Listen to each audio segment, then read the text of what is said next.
Hello, friend. Welcome back to today's episode. We are talking about meal prep hacks that, yes, will save you both time and money.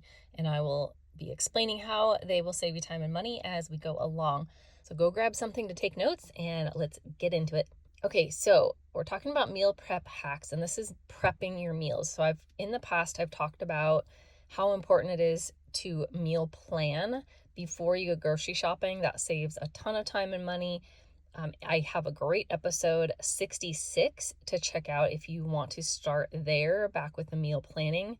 So this episode is the hacks to use after you've already planned your meals. So there is a hack for at the store, but the rest are once you're home with your groceries. Okay, so the first hack is that when you're at the store, bag your own groceries if you are able and organize them based on where they're going to go in the house.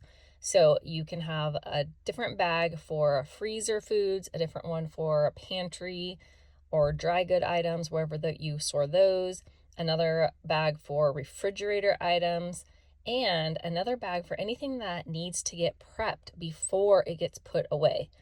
So not only will this save time as you go, you have to put them in the bag anyway, so just put them in a different type of bag.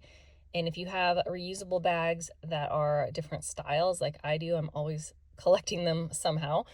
I can keep my categories sorted by bag, so I always know which bag I put the refrigerator stuff in, which one has freezer stuff go into it, etc. So I can recognize over time those bags very easily. And this also helps because you can teach your kids, depending on their ages, to put away each type of bag. So if you have a kid in charge of the freezer bag, another one in charge of the pantry bag, or just one kid who helps you put them all away and knows each bag and where they go, that will save you a ton of time and help teach them about organizational skills and just helping out in the family. And here's a little pro tip. The more organized your storage areas are for food, the easiest will be for everybody to keep it that way. So if you do an overhaul in the wintertime, a lot of times right now is the time people are getting organized, or in the spring, if you do spring cleaning, getting them organized and keeping like goods in the same places will help your kids over time be able to store them in the right places as well. So it just keeps everything organized, which saves time when you go to grab items, literally every single time you go to grab items. So that is a time saver over and over and over again. Okay, so once you're home, put away everything that does not need to be prepped. So just get it out of your way, get it put away. Have your kids help you with this. Take whatever bag they're in charge of and go put it away where it goes. And then what you have left is the items that do need to be prepped. So organize those by task. This is quick and easy. You'll get much faster at this as you go on. But kind of like think of stations around your kitchen area or dining area. May sound really involved, but it's very quick and easy. So you'll have like a little station where things need to be marinated, have another one where things need to be cut up, another section where they need to be batch cooked, and then another area for things that need to be portioned out. So the biggest time saver I can give you is to meal prep right when you get home from grocery shopping before you put it all away. This way you're not putting everything away, and then when you go to prep it, you have to get it all back out again and prep it and then put it away again if you're not using it right away. So if you can do your grocery shopping and you're prepping back to back, find some space, maybe on a weekend day where you can do them back to back. Get other people in your family involved and it will go very fast. Okay, so after you have your meal plans, before you prep everything, it can be a good tip at first to just start asking yourself, like, what steps could be taken? What could I do earlier that would make this easier when we plan to actually eat it? When we actually plan to make it or eat it, what steps could I take ahead of time? And you'll start realizing what those main steps are that you can do for prep. And I gave you some sections already, like marinating, cutting up, of course, washing stuff before you cut up if it's produce, portioning out bigger portions into smaller serving size portions, batch cooking, grilling, etc. If you have other things that come up, you'll start realizing what you do often. Okay, and then do one section at a time. So unless you have help for the other stations and if it's just you, just do one entire section at a time.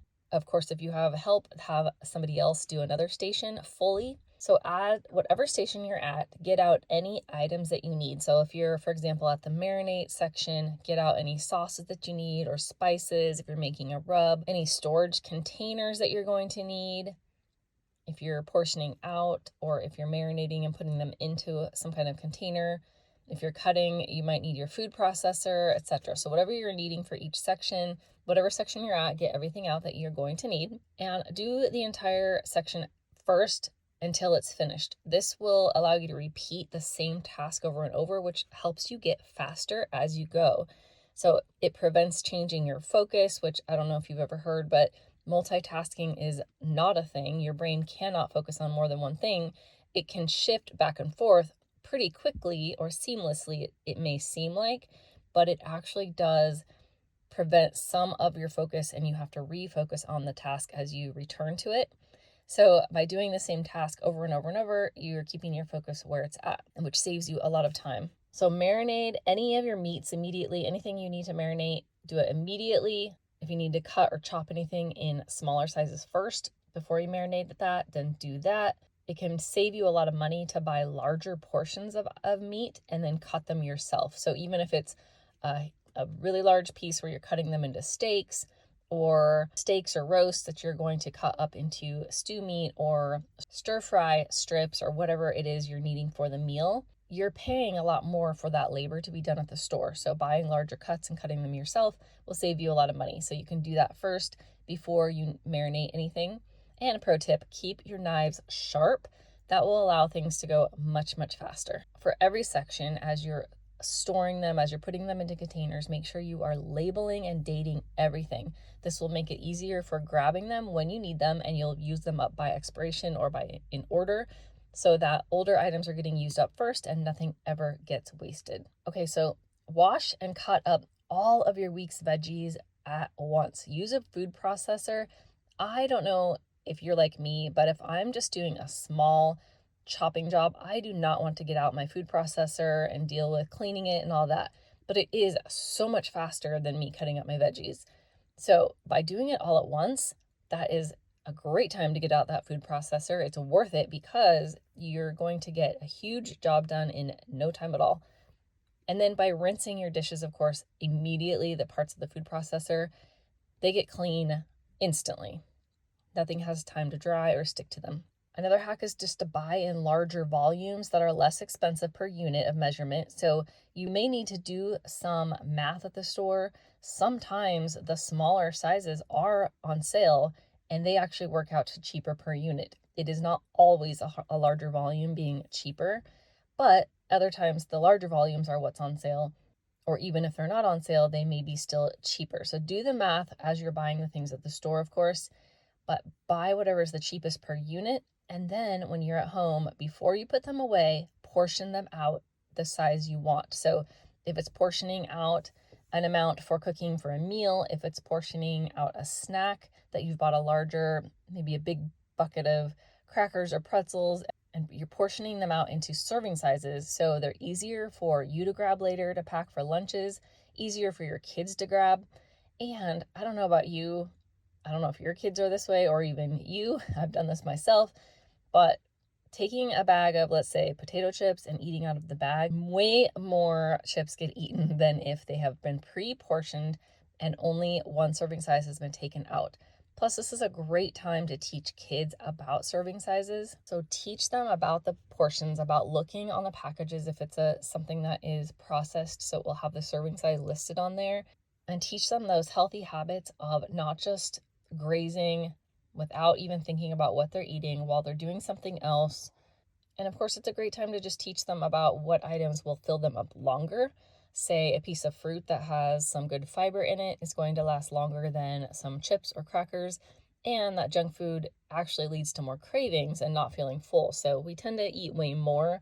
So it's just a great learning lesson for your kids as well. Another tip, of course, use reusable storage items. This will save money on having to buy stuff over and over. It reduces waste. You can buy whatever options fit your budget and your health concerns. So if you are doing away with plastic, and you can buy glass storage items that you can use over and over for things that are in the fridge, for example. You can also usually find that stuff at garage sales or thrift stores or even in your free Facebook groups. And then another tip is to batch cook on a day of the week when you have a few hours free. This saves time on your other days. Of course, you're still having to spend the time cooking, but it saves time if you have multiple things cooking on your stove and in your oven, say in your crock pot, all at the same time.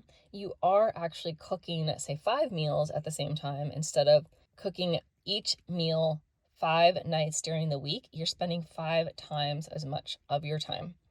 And it'll save time on those busy nights. You'll have so much less time spending getting dinner ready. We tend to be busier on weekdays, after school activities, or evening sports, or just long work days.